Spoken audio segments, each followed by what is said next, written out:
बोल गुरुदेव भगवान की जय। प्यारे कृष्ण कन्हैया लाल की जय। श्री लिंग महापुराण उत्तर भाग चल रहा है और आज है 18वां अध्याय। देवताओं द्वारा भगवान महेश्वर की स्तुति। देवता बोले, जो ये भगवान रुद्र हैं वे ही ब्रह्मा विष्णु महेश्वर कार्तिकेय इंद्र 14 भुवन दोनों अश्विनी कुमार सभी ग्रह तारा नक्षत्र आकाश तथा दिशाएं हैं। समस्त प्राणी सूर्य चंद्रमा 8 ग्रह प्राण काल यम मृत्यु तथा मोक्ष रूप वे परमेश्वर ही हैं। पूर्वकालिक विश्व उत्पद्यमान संपूर्ण संसार आगे होने वाले जगत और वर्तमान कालिक सभी पदार्थ ये सब वास्तव में महेश्वर ही हैं। उन्हें बार बार नमस्कार है। आदि तथा अंत में आप ही प्रादुर्भूत हुए हैं। आप भूर्भुवः स्वः तीनों व्याहृतियाँ स्वरूप हैं। आप विश्व रूप हैं तथा सदा जगत के शीर्ष हैं। आप अद्वितीय हैं। आप प्रकृति पुरुष द्विधा रूप हैं तथा ब्रह्मा विष्णु महेश त्रिधा रूप ब्रह्म हैं। आप सबके आधार तथा देवताओं के ईश्वर हैं। शांति पुष्टि तथा तुष्टि आप ही हैं। हुत अहुत विश्व अविश्व दत्त अदत्त कृत अकृत पर अपर प्रभु ईश्वर आप ही हैं। आप शंकर ही साधुओं तथा असाधुओं के आश्रय रूप ब्रह्म हैं। हम उमा सहित सदाशिव के सौंदर्यामृत का अपने नेत्रपुटों से पान करें। फलतः अर्धनारीश्वर भगवान शिव के दर्शन से मुक्त हो जाएं। शिव ज्योति को प्राप्त कर दिग्विजयी कामादि को हम नहीं जानते, क्योंकि हम शिव आराधकों का ये काम क्रोध आदि शत्रु क्या करेंगे। और मरण धर्म इस शरीर आदि की मृत्यु या अमरता से भी क्या प्रयोजन। यह जगत शिव रूप है जो हितकारक दिव्य नाश रहित सूक्ष्म तथा शाश्वत है। आप प्राजापत्य सर्वजनक पावन शांत अग्राह्य अविनाशी वायु संबंधी स्पर्श गुण के कारण वायु रूप और अग्राह्य मन से भी ग्राह्य हैं। आप अपने चंद्र तेज से भक्तों के अंतःकरण को लीलापूर्वक अपने में विलीन कर लेते हैं। महत्तत्व को भी अपना ग्रास बना लेने वाले अपसंहर्ता उन भगवान शूली को नमस्कार है। हृदय देश में विराजमान तीनों मात्राएं तथा सभी देवता हृदय के अधिकरण प्राण में प्रतिष्ठित हैं। जो प्राण रूप आप सबके हृदय में नित्य विराजमान हैं वह नाद नामक अर्धमात्रा रूप आप ही हैं। उत्तरवर्ती शिरस्थानीय आकार दक्षिणवर्ती पादस्थानीय मकार मध्यवर्ती मध्यस्थ उकार यह उत्तरवर्ती आकार से संश्लिष्ट जो साक्षात ओमकार है वह सनातन शिव ही है। यहाँ यह जो ओम है वही प्रणव सर्वव्यापी है, सबको व्याप्त करके रहता है। अनंत तारक सूक्ष्म शुक्ल ज्योतिर्मय परब्रह्म ईशान अद्वितीय रुद्र भगवान महेश्वर साक्षात महादेव हैं, इसमें संशय नहीं है। यह उच्चारण करते ही सारे शरीर को ऊपर की ओर खींचता है, अतः इसे ओमकार कहते हैं। और प्राणों की रक्षा करता है, अतः प्रणव कहलाता है। यह चराचर जगत को व्याप्त करता है, इसीलिए सर्वव्यापी सनातन कहा जाता है। ब्रह्मा षडैश्वर्यवान हरि तथा अन्य इंद्रादिक भी इसके आदि और अंत को न पा सके, अतः इन परम कारण रुद्र को अनंत कहा जाता है। ये संसार से तारते हैं, अतः तार कहे जाते हैं। सदा सूक्ष्म रूप से सभी शरीरों में रहते हैं, अतः भगवान नील लोहित सूक्ष्म कहलाते हैं। नील और लोहित रूप प्रधान और पुरुष के संयोग से इन सदाशिव का शुक्रांश स्कंदित होता है और परम स्थान को प्राप्त होता है, अतः ये शुक्र कहे जाते हैं। ये दीप्ति प्रदान करते हैं, अतः वैद्युत कहे जाते हैं। ये शिव पर तथा अपर ऐहिक तथा आमुष्मिक रूपों का वर्धन तथा पोषण करते हैं, अतः वर्धन तथा पोषण गुण युक्त होने के कारण पर ब्रह्म कहे गए हैं। ये भगवान परमेश्वर स्वजातीय विजातीय तथा स्वगत भेद शून्य होने के कारण अद्वितीय एक हैं तथा तुरीय भी हैं। इंद्र आदि प्रमुख देवता इन शिव को इस जगत का स्वामी देवताओं का चक्षु स्वरूप तथा सभी का नित्य नियंता कहते हैं।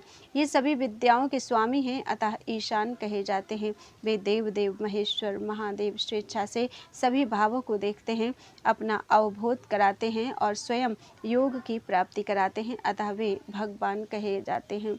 ये महेश्वर अपनी लीला से ही क्रम से सभी लोगों को अपने में लीन करते हैं, उनकी सृष्टि करते हैं तथा उनका पालन भी करते हैं। ये ही शिव विश्व रूप होकर क्रीड़ा करते हुए सभी दिशाओं के रूप में स्थित होते हैं।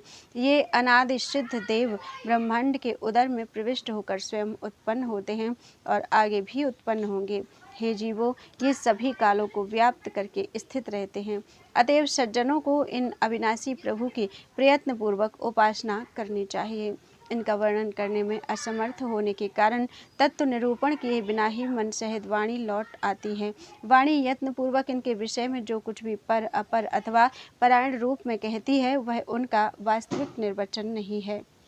वाणी इन्हें सर्वज्ञ, शंकर तथा नील लोहित कहती है। ये सर्वस्वरूप पुरुष पिंगल तथा शिव हैं। इन्हें नमस्कार है जो अनेक प्रकार से उत्पन्न हो चुका है उत्पन्न है तथा उत्पन्न होगा। वह संपूर्ण प्राणी समुदाय रूप 14 भुवन इन महारुद्र का ही स्वरूप है। जो ये हिरण्यबाहु भगवान हिरण्यपति, ईश्वर, अंबिकापति, ईशान, हेमरेता, वृषध्वज, उमापति, विरूपाक्ष, विश्वश्रिक तथा विश्ववाहन संज्ञा वाले शिव हैं। उन्होंने सबसे पहले सनातन ब्रह्मा को पुत्र रूप में उत्पन्न किया और उन्हें आत्मा को प्रकाशित करने वाला ज्ञान प्रदान किया। जो धीर पुरुष उन अद्वितीय पुरुष बहुतों के द्वारा आवाहन किए जाने वाले, बहुतों के द्वारा स्तुत होने वाले, हृदय के मध्य में बाल के अग्रभाग के समान सूक्ष्म रूप से विराजमान विश्वेश्वर देव अग्नि रूप तथा सर्वश्रेष्ठ रुद्र को अपने में स्थित देखते हैं, उन्हीं को शाश्वत शांति प्राप्त होती है, अन्य लोगों को नहीं। जो महान से भी महान हैं, अणु से भी सूक्ष्म हैं तथा अव्यय हैं। वे महेश्वर प्राणियों की हृदय रूपी गुहा में आत्म रूप से स्थित हैं।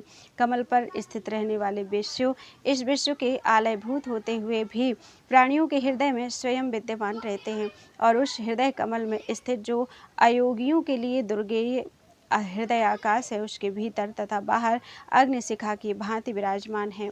उस अग्निशिखा में भी बालाग्र के समान सूक्ष्म जो दहर संज्ञक है आकाश है, दहर संज्ञक आकाश है, उसके मध्य में ऋत परम कारण रूप सत्य ब्रह्म रूप महादेव पुरुष अर्धनारीश्वर ऊर्ध्वरेता ईशान त्रिनेत्र तथा अजोद्भव परमेश्वर ओमकार रूप में स्थित हैं। एक अथवा अनेक रूपों वाले वे ईश्वर भिन्न भिन्न योनियों में प्रवेश करते हैं, जिसके फलस्वरूप वे अन्नमय आदि पंचविध देह ग्रहण करते हैं। उन पुरातन ईशान को जो धीर पुरुष देखते हैं उन्हें शांति प्राप्त होती है। वे शिव प्राणों के भीतर स्थित हैं। उन्हें मन का स्वरूप कहा जाता है, जिसमें क्रोध तृष्णा क्षमा विद्यमान रहते हैं। भवबंधन के हेतु के मूल कारणभूत तृष्णा का छेदन करके उसे रुद्र में स्थापित करके बुद्धि के द्वारा उनका चिंतन करना चाहिए। उन्हीं एकमात्र रुद्र को शाश्वत परमेश्वर परात्परतर से भी परात्परतर तथा ध्रुव कहा गया है। ब्रह्मा विष्णु अग्नि तथा वायु के जनक सदाशिव का ध्यान करके अग्नि बीज रम से देह का शोधन करके पृथक पृथक पंचभूतों का विशोधन पुनः मात्रा विधि गुण के क्रम से 5 4 3 2 1 इन तन मात्राओं का संयमन करके द्वादशाष्टक के अंत में विराजमान निर्गुण शिव को स्थापित करके तथा स्वयं वहाँ स्थित होकर अमृत रूप होकर पाशुपत व्रत करना चाहिए। मैं इस पाशुपत व्रत को संक्षेप में करूँगा। ऐसा संकल्प करके ऋक यजुः साम के मंत्रों से अग्नि स्थापन करके उपवास पूर्वक स्नान करके शुद्ध होकर शुक्ल वस्त्र शुक्ल यज्ञोपवीत शुक्ल माला शुक्ल चंदन आदि धारण करके रजोगुण से मुक्त होकर विद्वान होम करे। इस प्रकार वह रजोगुण रहित हो जाएगा। शिव की इच्छा से मेरे प्राण आदि पांचों वायु शुद्ध हों। वाणी मन पाद कान जिह्वा प्राण बुद्धि सिर हाथ पार्श्वभाग पृष्ठभाग उदर दोनों जांघें शिश्न जननेन्द्रिय गुदा मेढ़ त्वचा मांस रुधिर मेद अस्थियां शब्द स्पर्श रूप रस गंध पृथ्वी आदि पंच महाभूत तथा देह में स्थित मेद आदि शुद्ध हों। अन्न प्राण मन तथा ज्ञान शुद्ध हों।